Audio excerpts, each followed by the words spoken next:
L'histoire du costume t'intéresse-t-elle? C'est vrai que lorsqu'on est étudiant en couture, on a tout de suite des cours sur l'histoire du costume. Ça peut ne pas forcément nous plaire au début. Moi, en tout cas, lorsque j'étais étudiant, ça me gonflait. Et puis après, j'ai commencé à m'y intéresser, surtout en 1994, lorsqu'au travers d'un film que j'ai adoré, La Reine Margot de Patrice Chéreau, avec entre autres Isabelle Adjani, et surtout pour moi, donc il y a plein d'acteurs français qui sont extraordinaires.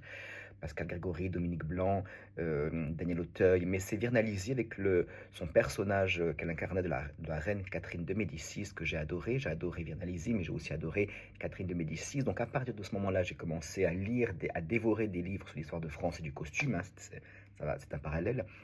Et donc j'ai appris le XVIe siècle, la rigidité du XVIe siècle, les enfants maudits, Henri II, Diane de Poitiers, la maîtresse d'Henri II, François Ier, le beau-père, etc. Donc j'ai lu l'histoire de France, puis après d'Europe, l'Espagne, l'Angleterre, etc.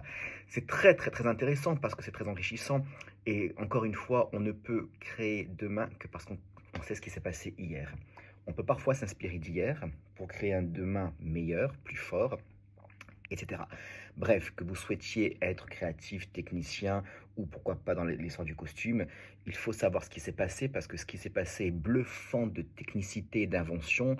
Je parle même de la préhistoire, mais de l'Antiquité, de la Grèce, de l'Égypte ancienne. C'est fabuleux les idées qu'ils avaient.